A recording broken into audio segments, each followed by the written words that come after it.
எண்ணி முடியாத அற்புதங்கள் என் வாழ்வில் செய்பவரே, எண்ணி முடியாத என் வாழ்வில் செய்பவரே, எண்ணி முடியாத அற்புதங்கள் என் வாழ்வில் செய்பவரே. கோடி கோடி நன்றி சொன்னாலும் உமக்கது ஈடாகுமோ? கோடி கோடி என் வாழ்நாள் ஈடாகுமோ? கோடி கோடி நன்றி சொன்னாலும் உமக்கது ஈடாகுமோ?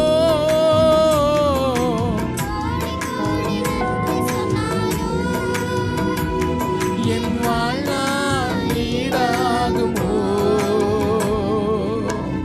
வருகிற வாரத்துல ஏற்ற வேளையில நமக்கு உதவி செய்ய வல்லவராக இருக்கிறார். எத்தனை பேர் சொல்ல முடியும்? ஏற்ற வேளையிலும் வாக்குகள் தந்து என்னை சோர்ந்திடாமல் காத்ததை எண்ணி பாடுவே. சோர்ந்திட்ட வேளையிலும் கிருபையை தந்து என்னை விழுந்திடாமல் சுமந்ததை போற்றி பாடுவே. ஏற்ற வேளையிலும் வாக்குகள் தந்து என்னை சோர்ந்திடாமல் காத்ததை எண்ணி பாடுவே. சோர்ந்திட்ட வேளையிலும் கிருபையை தந்து என்னை விழுந்திடாமல் சுமந்ததை போற்றி பாடுவே.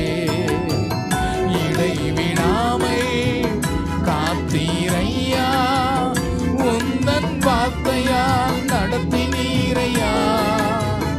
இடைவிடாமை காத்தீரையா, உந்தன் வார்த்தையால். உங்க கைகளை தட்டி கோடி கோடி உமக்கது ஈடாகுமோ?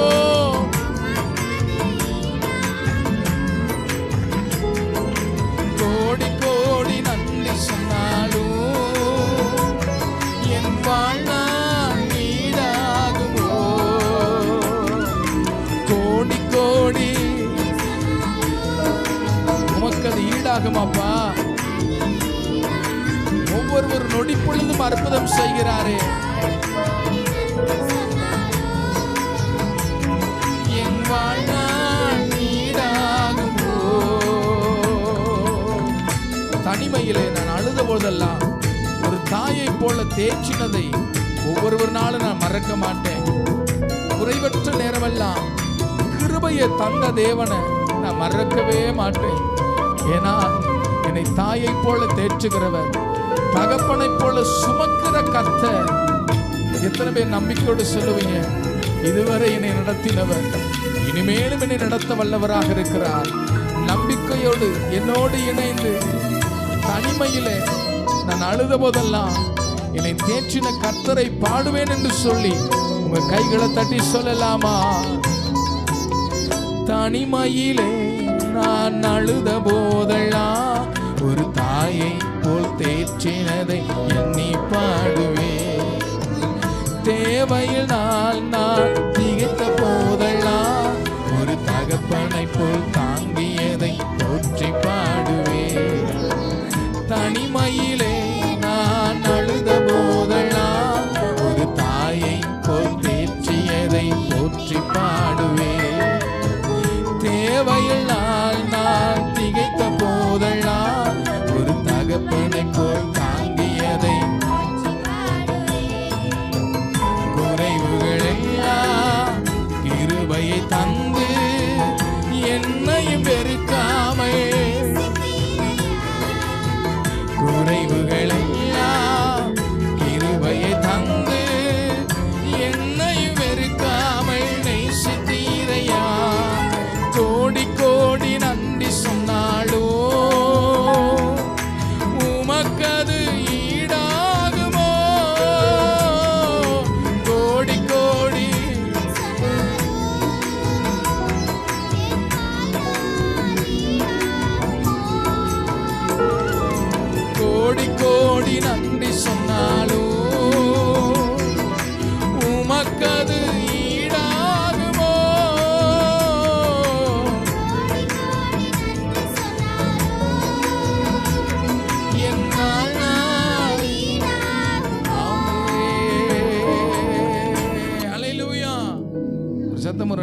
சொல்லலாமா? தேவனுக்கே மகிமை உண்டாவதாக, கர்த்தருக்கே கனம் உண்டாவதாக. எல்லா துதிக்கும் பாத்திரருக்கு நேராய் உம்மையே நாங்கள் ஆராதிக்கிறோம். அல்லேலூயா. கோடி கோடி நன்றிகளை செலுத்தி கொண்டே இருப்போம். ஒவ்வொரு நாளும் நன்றிகளை சொல்ல மறவாதீங்க. என்னதான் துன்பங்கள் வந்தாலும், என்னதான் கவலைகள் வந்தாலும், வேதத்தை, வார்த்தையை விட்டு ஒரு நாளும் நான் விலகவே கூடாது. அல்லேலூயா. கர்த்தருடைய கட்டளைகளை கடைபிடிக்கிறவன் அவனை கர்த்தர் அற்புதமாய் நடத்த வல்லவராக இருக்கிறார். இந்த நாளிலும் கூட ஒரு திருவசனத்தை உங்களுக்கு முன்பாக நான் காண்பிக்க விரும்புகிறேன். 2 சாமுவேலின் புஸ்தகம் 7வது அதிகாரம், 2 சாமுவேல் 7வது அதிகாரம், அதிலே 10வது வசனத்தை நம்ம வாசிக்க கேட்போம். நான் என் ஜனமாகி இஸ்ரவேலுக்கு ஒரு இடத்தை ஏற்படுத்தி தங்கள் ஸ்தானத்திலே குடியிருக்கவும், இனி அவர்கள் அலையாமலும் முன்போலும் இஸ்ரவேலின் மேல் நியாயாதிபதிகளை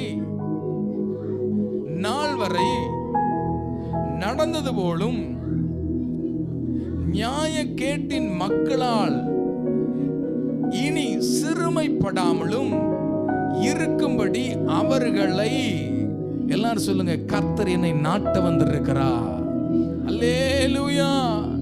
தேவன் என்னை அழைத்தவர், என்னை ஸ்தானத்திலே அமரச் செய்வதற்காக கர்த்தர் என்னை இம்மட்டும் நடத்தி வருகிறார். வேதத்திலே வசனங்கள் ஏராளம் உண்டு. எனக்கு குறித்ததை கர்த்தர் என்ன செய்வாரா? நிறைவேற்றுவார். இந்த காலை வேளையில வந்திருக்கிறேன் அருமையான தேவ பிள்ளைகளே, இன்றைக்கு நீங்கள் விசுவாசிங்கள். உங்களுக்கு குறித்த இடத்திலே கர்த்தர் உங்களை நாட்டும்படியாய் உன்னை நடத்தி கொண்டே இருக்கிறார். அல்லேலூயா. எல்லாருக்குமே தேவன் ஒரு ஸ்தானத்தை கர்த்தர் வைத்திருக்கிறார். எல்லாருக்குமே தேவன் ஒரு இடத்தை கர்த்தர் வைத்திருக்கிறார். எல்லாருக்குமே தேவன் ஒரு மகிமையை கர்த்தர் வைத்திருக்கிறார். அல்லேலூயா. தேவன் அந்த மகிமையிலே உங்களை கொண்டு போய் நாட்டுவேன் என்று கர்த்தர் சொல்லுகிறார். வேதத்திலே வாசித்தது போல உங்களுடைய வாழ்க்கை இனி அழையாதபடி, இனி உன் வாழ்க்கை சிதைக்காதபடி, இனி துன்பத்தை காணாதபடி, இனி வேதனையை காணாதபடி, இனி வருத்தத்தை காணாதபடி என் ஆண்டவர் உன்னை உனக்கு ஏற்ற இடத்திலே கர்த்தர் உன்னை ஸ்தாபிக்க, என் ஆண்டவர் உன்னை நாட்ட கர்த்தர் இன்றைக்கு உன்னோடு அசைவாட வல்லவராக இருக்கிறார். அல்லேலூயா. இன்னைக்கு எந்த ஸ்தானத்திலே நாம் அமர்ந்திருக்கிறோம்? தேவன் குறிக்கப்பட்ட இடம்தானா என்றெல்லாம் நமக்கு கேள்விகள் இருக்கும். ஏனென்றால் இந்த உலகமும் இந்த உலகத்தில் உள்ளவைகளும் வேத வசனத்தின் போலவே ஆட்டுத்தோலை போல ஓநாய் மேலே உடுத்திக் கொண்டு வருவதை போல இந்த நாட்களிலே பல கள்ள தீர்க்கதரிசிகள் தனக்கு ஏற்றபடி வசனத்தை எடுத்துக்கொண்டு தனக்கு உபயோகமான வசனங்களை மாத்திரம் பேசிக்கொண்டு தனக்கு ஏற்றபடி வசனத்தை பிடித்து கொண்டு போகிற இந்த நாட்களிலே வேதம் சொல்லுகிறது, கர்த்தர் உனக்கு குறித்ததான ஸ்தானத்திற்கு உன்னை அழைத்து செல்ல வேண்டும் என்றால் அவருக்கு முழுமையாய் என்னை ஒப்பு கொடுக்க வேண்டும். அல்லேலூயா. அவருக்கு முழுமையாய், தேவனுக்கு முழுமையாய். இன்னைக்கு தேவன் எனக்கென்று ஒரு ஸ்தானத்தை கர்த்தர் வைத்திருக்கிறார். இன்னைக்கு நீங்கள் விசுவாசியுங்கள். இதை கேட்கிற அனைவருக்கும் தேவன் ஒரு ஸ்தானத்தை கர்த்தர் வைத்திருக்கிறார். அல்லேலூயா. பலவிதமான ஸ்தானத்திலிருந்து நீங்க கடந்து வந்திருக்கலாம். இது தேவன் ஏற்படுத்தின ஸ்தானமா, இல்ல உலகம் ஏற்படுத்தின ஸ்தானமா, இல்ல என் குடும்பம் ஏற்படுத்தின ஸ்தானமா, இல்ல தனக்குத்தானே ஏற்படுத்தின ஸ்தானமா என்று இன்னைக்கு பல நேரத்திலே நாம் குழப்பம் அடைகிறோம். ஆகினால்தான் இந்த காலை வேளையிலே வசனத்தின் மூலியமாய் கர்த்தர் உன்னோடு பேசுகிறார். கர்த்தர் உன்னை ஸ்தானத்திலே நாட்டும்படியாய், கர்த்தர் உன்னை அழைக்கும்படியாய் வந்திருக்கிறார். அல்லேலூயா. இன்றைக்கு ஒருவேளை தனக்கு உண்டான ஸ்தானத்திலே, இல்ல உலகம் கொடுத்த ஸ்தானத்திலே, உறவு கொடுத்த ஸ்தானத்திலே இந்த காரியமெல்லாம் எனக்கு கொடுத்த ஸ்தானத்திலே ஒருவேளை அமர்ந்து இதுதான் தேவன் எனக்கு நியமித்த ஸ்தானம் என்று நினைத்திருப்பீர்கள் என்றால், கர்த்தர் அந்த ஸ்தானத்தை உடைத்து தேவன் நியமித்த ஸ்தானத்திற்கு உன்னை அழைத்து உன்னை நாட்ட வந்த இடத்திலே பேசி கொண்டிருக்கிறார். அல்லேலூயா. நீங்க எத்தனை பேர் விசுவாசத்தோடு சொல்ல முடியும், நான் அல்ல, கிறிஸ்துவே என்னுடைய வாழ்விலே தேவன் எனக்கு ஸ்தானத்தை நியமித்திருக்கிறார், அந்த பரம அழைப்பின் பந்தய பொருளை நோக்கி என் ஓட்டத்தை ஓடுவேன் என்று எத்தனை பேர் விசுவாசிக்கிறீங்க? நல்ல ஒரு சத்தம் ஒரு அல்லேலூயா சொல்லுங்க பாப்போம். அல்லேலூயா. வேதத்திலே சொல்லப்படுகிறது, நான் என் ஜனமாகிய இஸ்ரவேலுக்கு ஒரு இடத்தை ஏற்படுத்தினேன். இன்னைக்கு நீங்க சொல்லுங்க, எனக்காய் கர்த்தர் ஒரு இடத்தை ஏற்படுத்தினார். அல்லேலூயா. நிச்சயமா அந்த இடம் மகிமையாய் இருக்கும், அது ஆசீர்வாதமாய் இருக்கும். நிச்சயமாய் தேவன் எனக்கு ஒரு இடத்தை வைத்திருக்கிறார். அதில் எந்த ஒரு மாற்றமுமே இல்லை. பெரியவன் சிறியவன் என்றல்ல, அவன் முந்தி ரட்சிக்கப்பட்டவன் இப்ப ரட்சிக்கப்பட்டவன் அல்ல. கர்த்தரை நோக்கி முழுமையாய் தன் முழு இருதயத்தோடு யாரெல்லாம் தேவனை தரிசிக்கிறார்களோ அவர்களுக்கெல்லாம் தேவன் ஒரு இடத்தை கர்த்தர் ஏற்படுத்தி வைத்திருக்கிறார். அந்த இடத்திற்கு நான் செல்வதற்கு நான் என்ன செய்ய வேண்டும் என்றுதான் இன்றைக்கு நாம் சற்று வசனத்தின் வழியாய் நாம் பார்க்க போகிறோம். தேவன் எனக்கென்ற ஒரு இடம். வேதத்திலே ஒரு மனிதனை உங்களுக்கு காண்பித்து கொடுக்கிறேன். வேதத்திலே வாசித்து பார்ப்பீர்கள் என்றால் ஆதியாகமத்தின் புஸ்தகம் 37வது அதிகாரத்தில் இருந்து இன்னைக்கு உங்களோடு நான் பேச விரும்புகிறேன். இந்த இடத்துல யோசேப்பை குறித்து நம்ம பார்க்கிறோம். அவன் யோசேப்புடைய வாழ்க்கைகளை நாம் எல்லாரும் அறிந்தது. அவனுக்கு கிட்டத்தட்ட ஒரு 4 ஸ்தானங்கள் அவனுக்கு கொடுக்கப்பட்டது. ஆனா இதெல்லாம் தேவன் ஏற்படுத்தின ஸ்தானமா அப்படின்னு நினைத்தா இல்ல. வேதம் சொல்லுகிறது, கர்த்தர் ஏற்படுத்தின ஸ்தானத்துல உன்னை என்ன செய்வான்னு கேட்டா நாட்டுவார். அல்லேலூயா. இங்க யோசேப்பு அவன் பிறந்த பொழுது அவன் தகப்பனுக்கு மிகுந்த பிரியமான ஒரு பிள்ளை என்று சொல்லப்படுகிறது. எல்லா பிள்ளையை காட்டிலும் யோசேப்பு செல்லமான ஒரு பிள்ளை, அன்பான ஒரு பிள்ளை. எந்த பிள்ளைக்கும் அளிக்காத ஒரு வஸ்திரங்கள், உடை, நகை எல்லாவற்றும் யோசேப்புக்கு அதிகமாய் தன் தகப்பனிடத்திலிருந்து ஒரு ஸ்தானத்தை அவன் பெற்றுக்கொண்டான். அல்லேலூயா. இன்னைக்கு முதல் ஸ்தானம் தன் தகப்பனிடத்தில் இருந்து என்ன செய்தானா, ஒரு ஸ்தானம். செல்லமான பிள்ளை. எந்த பிள்ளைக்கும் அப்படிப்பட்ட ஆமென் அங்கிய கொடுக்கல, எந்த பிள்ளைக்கு அப்படிப்பட்ட ஒரு வஸ்திரத்தை கொடுக்கல. ஆனா யோசேப்புக்கு எல்லாமே பெஸ்டா முடிஞ்சது. வேதத்துல நீங்க வாசித்து நான் ஒரு வசனமா நான் சொல்றேன். அவனுக்கு விலையேறப்பட்ட அங்கி என்ன செய்யப்பட்டது, அவனுக்கு கொடுக்கப்பட்டது. பொன் ஆபரணங்கள் எல்லாம் என்ன செய்யப்பட்டது, கொடுக்கப்பட்டது. ஒருவேளை யோசிப்பு நினைச்சிருக்கலாம், இது நல்ல ஸ்தானம், ஆமே என் சகோதரனுக்கு, என் தம்பிக்கு, எங்க அண்ணனுக்கு யாருக்கு கிடைக்காத ஒரு ஸ்தானம் தன் அப்பா இடத்துல இருந்து எனக்கு என்ன செஞ்சது, கிடைச்சிருக்கே. நல்ல ஸ்தானம் இது. இதுதான் தேவன் ஏற்படுத்தின ஸ்தானமோ, இந்த ஸ்தானத்துல தான் தேவன் என்னை வைத்திருக்கிறாரோ. ஏன்னா எல்லாமே எனக்கு எப்படி கிடைக்குது, பெஸ்டா கிடைக்குது. அல்லேலூயா. எல்லாமே எனக்கு ஆசீர்வாதமா கிடைக்குது. அவன் நினைச்சு பார்க்கல, அவன் யோசித்து பார்க்கல. தகப்பனது முழுமையான ஒரு அன்பு, ஒரு அரவணைப்பு, அவன் தன் தேவையை பூர்த்தி செய்யக்கூடிய ஒரு நல்ல தகப்பன் என்ன ஒரு நல்ல ஸ்தானத்தில் வைத்திருக்கிறான். இதுதான் தேவனுடைய ஸ்தானம் என்று அவன் நினைத்திருக்கலாம். ஆனால் ஒரு கட்டத்தில் அவனை தூக்கி எறிந்தார்கள். எங்க தூக்கி எறிஞ்சாங்கன்னா, ஒரு குழியில என்ன செஞ்சிட்டாங்க, தூக்கி எறிஞ்சிட்டாங்க. காசுக்காக என்ன செய்யப்பட்டான், அவன் விற்கப்பட்டான். பாருங்க, இதுதான் தேவஸ்தானம் என்று நம்பி இருந்தவன், இதுதான் தேவஸ்தானமா இருக்குமோ அப்படின்னு நினைச்சிட்டு இருந்தவன் இப்ப என்ன செஞ்சிட்டான்னா, காசுக்காக அடிமையாய் விற்கப்பட்டுட்டான். எங்கன்னா இப்ப போர்த்திபாளுடைய வீட்டில் என்ன செய்யறான், ஒரு அடிமையாய் இருக்கிறான். அங்கேயும் ஆண்டவருக்கு உண்மையாக தன் தேவன் எனக்கு நன்மை செய்வார், எனக்கு ஒரு நல்ல ஸ்தானத்தை தருவார் என்று சொல்லி தேவனை விட்டு பிரியாதவனாக இயேசுவையை அண்டிக் கொண்டிருந்தான். பாருங்க, ஒரு அடிமையாய் போனவன் இப்ப அந்த வீட்டு எல்லாத்துக்கும் எப்படி இருக்கிறார்னா, அங்கு ஒரு அவனுக்கு ஒரு ஸ்தானம் கொடுக்கப்படுது. நல்ல பிள்ளையா இருக்கிறான், நல்ல வேலை செய்யறான் அப்படின்னு சொல்லி அந்த வீட்டுக்கு எப்படிப்பட்டவனா இருக்கிறான்? ஒரு நல்ல ஸ்தானத்துல உட்கார வைக்கிறேன். இப்ப அடிமையா இல்லைங்க, அதிகாரியா அந்த வீட்டுல என்ன செய்யறானா இருக்கிறான். ஒருவேளை இப்ப நினைச்சிருக்கலாம், எங்க அப்பாட்ட ஒரு நல்ல ஸ்தானம் இருந்தது, ஒரு அன்பு இருந்தது, அது உடைஞ்சு போய் நான் விற்கப்பட்டு இப்ப அடிமையாய் வந்த எனக்கு இப்ப எனக்கு என்னவாமா ஒரு ஸ்தானம் கிடைச்சிருக்கு, அதிகாரியாய், அந்த வீட்டுக்கு அதிகாரியாய். அல்லேலூயா. ஒருவேளை சொல்லிக்கலாம், எனக்கு இந்த அதிகாரம் எனக்கு ஆண்டவரே எனக்கு போதும், இந்த இடம் எனக்கு போதும், இந்த வீடு ஆளுகை செய்யக்கூடிய அதிகாரம் எனக்கு என்ன செய்யும், போதும். இன்னைக்கு நம்மளாம் அப்படிதான் நினைப்போம், இது எனக்கு போதும், இந்த வேலை எனக்கு போதும், இந்த வருமானம் எனக்கு போதும், இல்ல இந்த காரியம் எனக்கு போதும், இந்த ஜெபம் எனக்கு போதும், இந்த ஆராதனை எனக்கு போதும், இல்ல இந்த வார்த்தை எனக்கு போதும். ஆமென். ஒருவேளை இதுதான் தேவன் எனக்கு நியமித்த ஸ்தானமோ என்று அவன் நினைத்திருக்கலாம். ஆனா கடைசியில அதுவும் அவனுக்கு என்ன இல்ல, நிரந்தரம் இல்ல. அவன் மேல வீண் பழிகளை சுமத்தி அவனை இப்ப எங்க கொண்டு போயிட்டாங்கன்னா சிறைச்சாலைக்கு என்ன செஞ்சிட்டாங்க, கொண்டு போயிட்டாங்க. மூன்றாவது ஒரு ஸ்தானம், சிறைச்சாலையில கைதியாய் இருக்கிறான், அங்கேயும் ஒரு ஸ்தானம் இருக்கு. வரவங்களுக்கு சொப்பனத்தை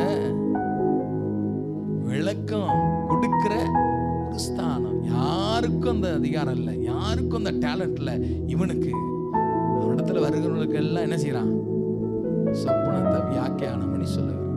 இப்ப நினைக்கிறான், ஆண்டவரே ஒருவேளை இதுதான் என்னுடைய ஸ்தானமோ, தகப்பனிடத்திலிருந்து இறக்கப்பட்டு அடிமையாய் விற்கப்பட்டு அதிகாரியாய் இருந்தவன் இப்ப எப்படி மாறிட்டான்னு கேட்டா கைதியாய் மாறி, அந்த கைதியின் இடத்திலும் கூட அவன் ஒரு கணத்துக்குரிய பாத்திரமாகத்தான் அந்த இடத்துல என்ன செய்யறான், வைக்கப்படுகிறான். இதுதான் தேவஸ்தானமா? அப்பொழுதுதான் அங்கேயும் ஒரு பிரச்சனை வந்து அவன் என்ன செய்யறானா, ராஜாவிடத்துல கொண்டு போகிறான். அல்லேலூயா. இப்ப பார்க்கிறான், ராஜா அவனுக்கென்று ஒரு ஸ்தானத்தை கர்த்தர் வைத்திருக்கிறார். இதுதான் தேவனுடைய ஸ்தானம். எத்தனை பேர் ஆமென் சொல்ல முடியும்? எத்தனை பேர் ஆமென் சொல்ல முடியும்? எனக்கு குறிக்கப்பட்ட இடம் என் தகப்பன் வீடல்ல, எனக்கு குறிக்கப்பட்ட இடம் போர்த்திமால் வீடல்ல, எனக்கு குறிக்கப்பட்ட இடம் சிறைச்சாலை அல்ல, எனக்கு குறிக்கப்பட்ட என் தேவன் ஒரு ஸ்தானத்தை வைத்திருக்கிறார். அதுதான் ஹல்லேலூயா. எல்லாராலும் கனம் பொருந்தப்பட்ட தேவன் ஒரு ஸ்தானத்துல அவனை கொண்டு போய் நிறுத்தினார். எத்தனை பேர் ஆமென் சொல்ல முடியும்? இன்னைக்கு நீங்க புரிந்து கொள்ளுங்கள், எது உங்க ஸ்தானம், எதுல நீங்க நின்று கொண்டிருக்கிறீங்க, எந்த ஸ்தானத்துல பிடித்து கொண்டிருக்கிறீங்க. வேதம் சொல்லுகிறது, உனக்கு குறிக்கப்பட்ட இடத்துல ஸ்தானத்துல கர்த்தர் உங்களை கொண்டு போய் அமர வைக்கிறக்கும் நீங்க அவர் என்ன செய்யாதீங்க, விட்டுடாதீங்க. பல போராட்டங்கள், பல நிந்தனைகள், பல அவமானங்கள் வரலாம். இந்த ஸ்தானத்திலிருந்து அவன் விளக்கப்பட்ட அவன் 3 காரியங்களை நான் சுருக்கமாக இந்த நாளிலே உங்களோடு நான் பேச போகிறேன். அல்லேலூயா. இன்னைக்கு ஒருவேளை இப்படிப்பட்ட சூழ்நிலை நம்முடைய லைஃப்ல, நம்முடைய வாழ்க்கையில, நம்முடைய வீட்டில், நம்முடைய சபையில, தன்னுடைய வாழ்விலும் கூட இருந்திருக்க கூடும். ஆனால் இன்னைக்கு அதையெல்லாம் கர்த்தர் மாற்றி தேவன் நியமித்த ஸ்தானத்திலே கர்த்தர் உன்னை நாட்ட இந்த நாளிலே உன்னை அழைத்து வருகிறார். அல்லேலூயா. முதல்ல தன் தகப்பனுடைய ஸ்தானத்திலிருந்து எதனால விரட்டப்பட்டான் அப்படின்னு கேட்டா, பகையும் பாடுகளும். அல்லேலூயா. தகப்பனுடைய ஸ்தானத்திலிருந்து அவன் விரட்டப்பட்ட முகாந்திரம் என்ன? பகை. யாரிடத்துல பகை? தன் சொந்த சகோதரனிடத்துல என்ன செய்யான்? பகை. வேதத்தை வாசிக்கலாம் இப்பொழுது. ஆதியாகமத்தின் புஸ்தகம் 37வது அதிகாரம் 4வது வசனத்தை நீங்க வாசிங்களேன். எல்லாரிலும் அவனை கண்டபோது அவனோடு பச்சமாய் பேசாமல் அவனை பகைத்தார்கள். 23வது வசனத்தை வாசிங்க. சகனிடத்தில் சேர்ந்த போது யோசேப்பு உடுத்திக் கொண்டிருந்த பலவர்ண அங்கியை அவர்கள் கழற்றி 24 அவனை எடுத்து அந்த குழியிலே போட்டார்கள். அது தண்ணீர் இல்லாத வெறும் குழியாயிருந்தது. அல்லேலூயா. பகை. பாருங்க, எங்க பகை? வீட்டுக்குள்ளே பகை. எதனால பகை? அவனுக்கு அதிக அன்பு கிடைச்சிருச்சு. பலவர்ண அங்கி அவனுக்கு போட்டாங்க. அவனுக்கு பலவர்ண ஆபரணங்கள் என்ன செய்தாங்க? போட்டாங்க. அல்லேலூயா. இன்னைக்கு பகை இன்னைக்கு உங்க இருதயத்திலிருந்து வேரோடு கர்த்தர் பிடுங்க பேசிக் கொண்டிருக்கிறார். இன்னைக்கு பகையை பாருங்க. கணவன் மனைவிக்குள்ள பகை, பெற்றோர் பிள்ளைகளுக்குள்ள பகை. இந்த பகை பிசாசு கொண்டு வருகிறது. கர்த்தர் உன்னை ஆசீர்வதிக்கிறார்னா ஆமே, அது கர்த்தர் ஆசீர்வதிக்க. ஐயோ, கர்த்தர் அவங்கள ஆசீர்வதிச்சிட்டாரு, அவங்கள வழி நடத்திட்டாரு, ஏன் அப்படி பாக்குற? அவங்கள ஆசீர்வதிச்சிட்டாரு. ஆண்டவரே என்னை என்ன செய்ய ஆசீர்வதிங்கன்னு பாரு. அவங்க மாத்திரம் சந்தோஷமா நல்லா இருக்கிறாங்களே, ஏன் அப்படி பாக்குற? ஆண்டவரே என்னை என்ன செய்ய, என் குடும்பத்தையும் ஆசீர்வதிங்க. இந்த பகை என்ன செய்யும் கேட்டா, உன் ஸ்தானத்தை ஆமே கர்த்தருடைய வழி நடத்துதல ஆமே வெறுக்க ஆரம்பிக்கும்.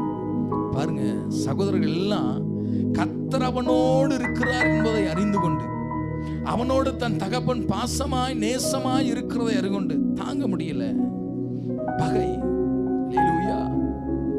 இந்த பகை தன் சகோதரர்கள் எல்லாரையும் என்னவா மாற்றினதுன்னு கேட்டா, வெறுமையிலே தள்ளப்பட்டது. பகை ஒரு நாளும் உன்னை உயர்த்தாதுங்க. பகை ஒரு நாளும் உன்னை வழி நடத்தாது. பகையோடு தேவனை ஒரு நாளும் என்ன செய்ய முடியாது, தரிசிக்கவே முடியாது. அல்லேலூயா. இந்த உலகத்துல முற்றும் முடியாத ஒரே ஒரு பகை இருக்குது அப்படின்னு கேட்டா, என்ன பகைன்னு கேட்டா, மாமியாருக்கும் மருமகளுக்கும் என்ன பகை. இதுவரைக்கும் அந்த பகையை யாரால என்ன செய்ய முடியல, தீர்க்கவே முடியல. அல்லேலூயா. ஐயா, இந்த பகை உன்னை வளர விடாது. இந்த பகை உன்னை வெறுமையிலே தள்ளும், உன்னை வறட்சியிலே தள்ளும், ஆசீர்வாதத்தை இழக்க வைக்கும். ஆகினால்தான் உன் முழு இருதயத்தோடு கர்த்தரை ஆராதனை செய். இருதயத்தை முழுமையா கர்த்தர் கொடு.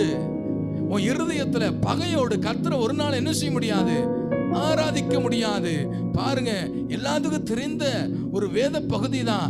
சவுல் பகையோடு தாவீதை கொல்லுவதற்காக அவன் வகை தேடிக் கொண்டிருந்தான். ஆனால் அவனுடைய வகை தேடுவதற்குள்ளே தாவீது ஒரு நாள் என்ன செய்யல, சிக்கிக் கொள்ளவே இல்ல. நம்ம நினைக்கிறோம், தாவீது நினைச்சான் ஒருவேளை சவுல் நினைக்கிறான் தாவீதை ஒருவேளை கொன்னுட்டான், அந்த ஸ்தானம் எனக்கு கிடைச்சிரும். ஆமே. சகோதரர் எல்லாம் யோசேப்பை குழியில தூக்கி போடும்போது பலவர்ண அங்கியை கிழிக்கிறான். அவனுடைய நகையெல்லாம் பிடுங்கிட்டான். பிடிங்க அவனை வெறுமையா தள்ளுறான். ஓ, எனக்கு வெறும் பொறாமையா இருக்கு, நீ மாத்திரம் விதவிதமா ட்ரெஸ் போடுற, விதவிதமா நகை போடுற, விதவிதமா எல்லாமே உனக்கு மாத்திரம் கிடைக்குது, எங்களுக்கு கிடைக்கலன்னு எல்லாத்தையும் என்ன செய்யறானா, ரிமூவ் பண்ணிடுறான், கிழிக்கிறான். இதனால இனி எனக்கு அன்பு கிடைக்கும், இனி என் தகப்பனிடத்துல பாசம் எங்களுக்கு கிடைக்கும், இனி தேவனிடத்துல அன்பு எங்களுக்கு கிடைக்கும் அப்படின்னு அந்த பகை தன் சொந்த சகோதரனையே கொள்ளுவதற்கு பிசாசானவன் கொண்டு போகிறான். அல்லேலூயா. பகை கர்த்தருக்கு அருவருப்பானது. எத்தனை பேர் ஆமென் சொல்ல முடியும்? பகை மாத்திரம் இல்லைங்க, பாடு. யோசேப்பு பகையினாலே எதை அனுபவிச்சான்னு கேட்டா, பாடுகளை அனுபவிக்கிறான். அல்லேலூயா. இன்னைக்கு நீங்க சொல்லுங்க, இன்னைக்கு ஒருவேளை பகையினாலே நான் பாடுகளை அனுபவித்துக் கொண்டிருப்பேன் என்றால் கர்த்தர் உன்னை எங்க அழைச்சிட்டு போறாருன்னு கேட்டா, அவர் நேமித்த சனத்துக்கு உன்னை நாட்டு முடியாய் கர்த்தர் அழைச்சிட்டு போறார். எத்தனை பேர் ஆமென் சொல்ல முடியும்? இந்த பாடு என்ன ஆண்டவரே, ஆராதிக்கிறேன், துதிக்கிறேன், ஸ்தோத்தரிக்கிறேன், உபவாசிக்கிறேன், எல்லா இடத்துலையும் கரெக்டா இருக்கிறேன், ஆனா என்ன பாடு மாத்திரம் அதிகரிச்சு கொண்டே இருக்கேன். நான் என்ன தப்பு பண்ணேன்? உங்க வார்த்தைய சொன்னது தப்பா? உமக்குள்ள நிலைச்சிருக்கிறது தப்பா? உம்மை ஆராதிச்சது தப்பா? இதனால எனக்கு என்ன கிடைக்குது? பாடு. ஆனா அந்த பாடலையும் யாரை விடல? இயேசுவை விடவே இல்லை. அல்லேலூயா. கர்த்தரை விடலைங்க. இந்த பாடு நல்லதுதான். எத்தனை பேர் சொல்ல முடியும்? இந்த கஷ்டம் நல்லதுதான், இந்த வறுமை நல்லதுதான், இந்த பலவீனம் நல்லதுதான். ஏன் தெரியுமா? கர்த்தர் என் லைஃப்ல அப்படிதான் கொண்டு போறாரு. நான் உனக்கு குறிக்கப்பட்ட இடத்திற்கு நான் உன்னை அழைத்து செல்லும் வரை இந்த பாடை ஆண்டவருக்காக நன்றி சொல்லு. அல்லேலூயா. ஆனா ஒன்று மாத்திரம் நிச்சயம், இந்த பாடு என்னை அவமானப்படுத்தாது. இந்த பாடு என்னை ஒரு நாள் கனவீனப்படுத்தாது. இந்த பாடு ஒரு நாள் என் ஜீவனை பறித்து கொள்ள முடியாது.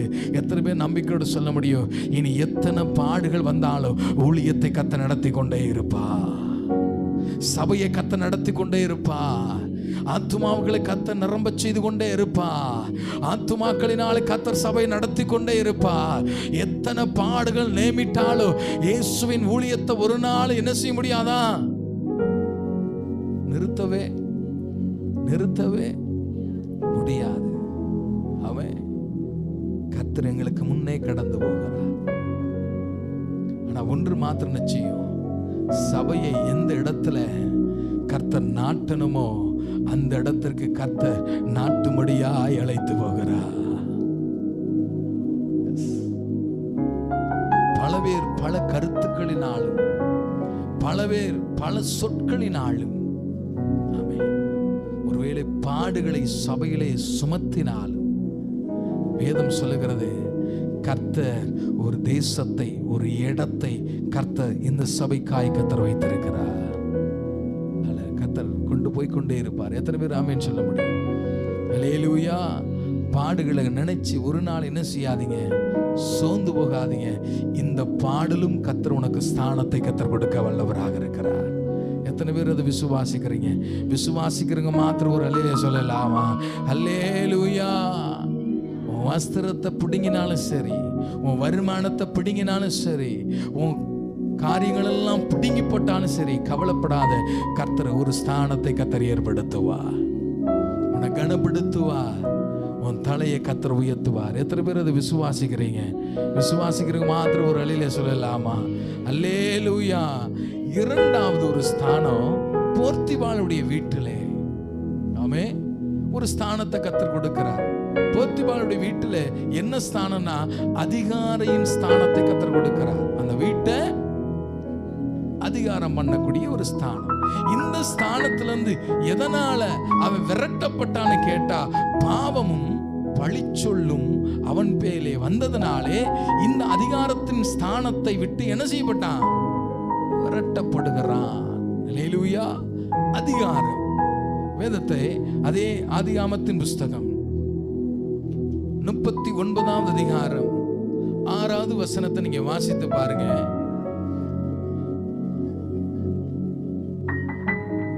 ஒப்பு கொடுத்து விட்டு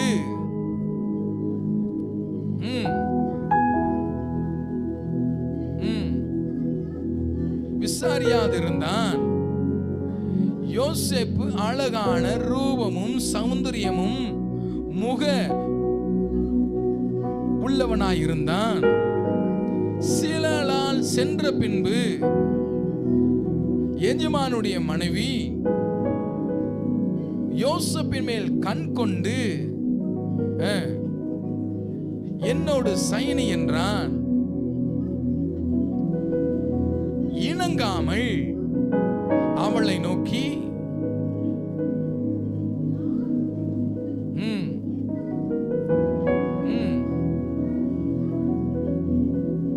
ஒப்புவித்திருக்கிறார். இல்லை, இருக்கிறபடியால் உன்னை தவிர விலக்கி வைக்கவில்லை. இப்படி இருக்க நான் இந்த பெரிய பொல்லாப்புக்கு உடன்பட்டு தேவனுக்கு விரோதமாய் பாவம் செய்வது எப்படி என்றான். அல்லேலூயா.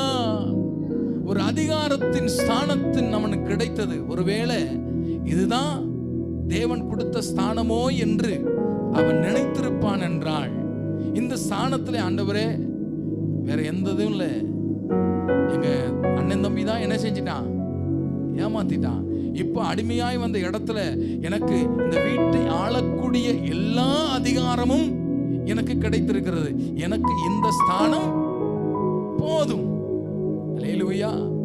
இதுதான் தேவன் நியமித்த எனக்கு ஸ்தானமோ அப்படின்னு நினைச்சிருக்கலாம். ஒருவேளை இன்னைக்கு நம்முடைய லைஃப்லும் கூட இதுதான், இந்த அதிகாரம் எனக்கு போதும், இந்த ஊழியம் எனக்கு போதும், இல்லை இந்த வாழ்க்கை எனக்கு போதும்.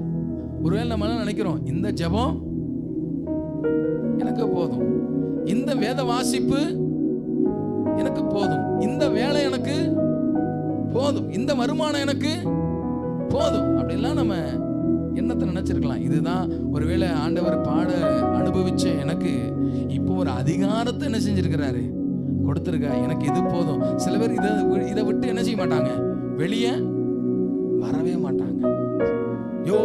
வெளியே வந்தா இதையும் எழுந்துருவனும், இன்னும் நடுத்தருக்கு வந்துருவனும் அப்படின்னு சில பேர் ரிஸ்கே எடுக்க மாட்டாங்க. அல்லேலூயா. ஆனா இந்த இடத்துல இப்படிப்பட்ட ஒரு அதிகாரத்துல இருந்த யோசேப்புடைய வாழ்வில என்ன வருதுன்னு கேட்டா, முதல்ல பாவம் வருகிறது. அல்லேலூயா. என்ன வருது? ஆண்டவர் இயற்கையாவே நம்ம எல்லாத்தையும் எப்படி படைத்திருக்கிறார், எப்படி படைச்சிருக்கிறாரா? எல்லாம் சொல்லுங்க, என்ன அழகாதான் படைச்சிருக்கிறார். ஆமென். 6வது வசனத்துல கடைசியில சொல்லப்படுது, யோசேப்பு அழகான ரூபமும் சௌந்தரியமும் முகமும் உள்ளவனாய் இருந்தான். அப்ப நம்ம எல்லாரும் யாரு? எல்லாம் சொல்லுங்க, சௌந்தரியம் உள்ள முகம் உள்ளவர்கள். அல்லேலூயா. ஆமென். நீ கர்த்தருக்குள்ள இருக்க இருக்க கர்த்தர் உன்னை சௌந்தரியம் உள்ள முக அழகு உள்ளவனாய் கர்த்தர் மாற்றுவார். ஆனா அந்த அழகு ஆமென் பிசாசு சும்மா இருக்க மாட்டான். அதனாலதான் பாவம் அவனை நெருங்கி வந்தது. போர்த்திவாள் சொல்லுகிறா, நீ அழகா இருக்கிற, நீ சௌந்தரியமா இருக்கிற, முகம் அழகுள்ளவனா இருக்கிற, அதனால நீ என்ன செய்ய, என்னோடு பாவம் செய்ய முடியாய் அவளை என்ன செய்யறான், அவனை கட்டாயப்படுத்துகிறான். வேதத்துல நீங்க வாசி பாப்பீங்கன்னா தினம் தினம் அவன் என்ன செஞ்சானா, கட்டாயப்படுத்தினா. ஆனா யோசேப்பு அவளுக்கு இணங்கல. நான் யாருக்கு இணங்கி இருக்கிறேன்? நான் கர்த்தருக்கு இணங்கி இருக்கிறேன். எத்தனை பேர் ஆமென் சொல்ல முடியும்? ஒரு சத்தம் ஒரு அலையிலே சொல்லலாமா? அல்லேலூயா. எந்த சூழ்நிலையிலும் எந்த காரணத்துக்காகவும் கர்த்தரை விட்டு நீங்க ஒரு நாள் எந்த மனுஷனுக்கும் என்ன செய்யக்கூடாதா, இணங்கவே கூடாது. தேவன் உன்னை அவர் நியமித்த ஸ்தானத்திற்கு உன்னை நாட்டும் வரைக்கும் உன்னை நெருங்கி வருகிற எல்லா பாவங்களுக்கும் விலகி ஓடு. உன்னை வர்ணிப்பார்கள், உன்னை ஆசை வார்த்தையாய் கூறுவார்கள். தினம் தினம் பாவம் உன்னிடத்துல நெருங்கி வரும். வேதம் சொல்லுகிறது, உதறி தள்ளிவிட்டு ஓடு. நீ உதற முடியல பாஸ்டர், இந்த பாவங்களை விட்டு என்னால உதற முடியல. நான் பாவம் செய்ய நினைக்கல, பாவத்துக்கு நான் உடன் துணை நிற்கல, அந்த பாவத்தின் யோசனை கூட எனக்கு இல்லை. ஆனால் என் எதிராளி அவங்க தான் என்ன செய்யறாங்க, வற்புறுத்துறாங்க. அவங்க தான் என்ன ரொம்ப கெஞ்சி கேட்கிறாங்க. அவங்க தான். ஹல்லேலூயா. மற்றவங்க மேல என்ன செய்யாத, சாக்கு சொல்லாத. யோசேப்பு சொன்னா, நான் உனக்கு இணங்கல, நான் கர்த்தருக்கு இணங்கி இருக்கிறேன். அவரை வார்த்தையை மீறி என்னால என்ன செய்ய முடியாதா, பாவம் செய்ய முடியாது. ஏன்னா இது என் அழைப்பு இல்லைன்னு புரிஞ்சுக்கிட்டான். அல்லேலூயா. இது என் இடம் இல்லை என்று புரிந்து கொண்டா. பாவம் செய்யாததனாலே அவன் மேல என்ன வந்ததா? பழி சுமத்துதல். அல்லேலூயா. பாவத்தை வெறுத்துட்டான், பாவத்துக்கு உடன் போகல. அதனாலதான் அவனுக்கு என்ன வந்தது? பழி. பாவம் செஞ்சவனுக்கு பழி இல்ல, பாவத்திலே இருக்கிறவனுக்கு பழி இல்ல.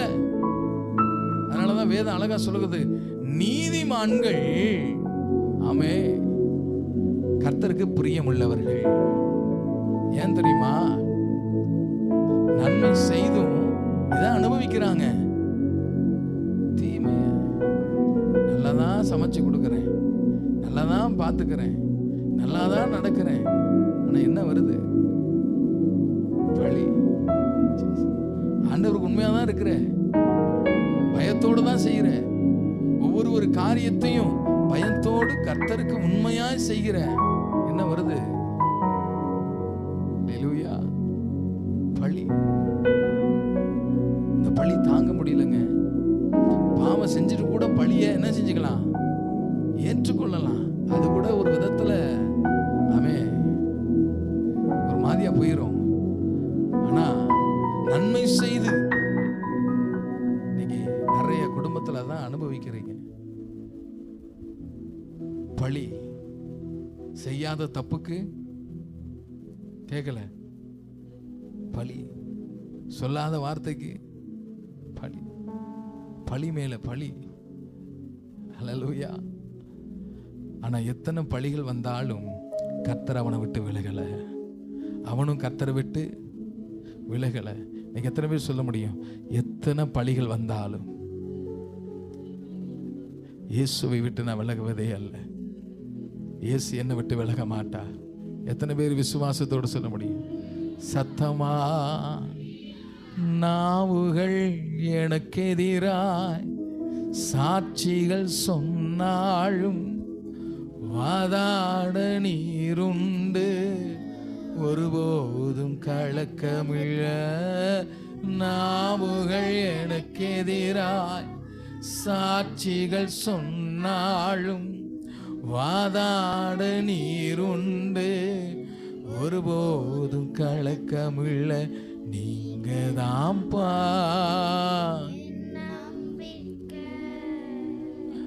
உம்மையன்றி நீங்க தான்ப்பா, உம்மையன்றி உம்மையன்றி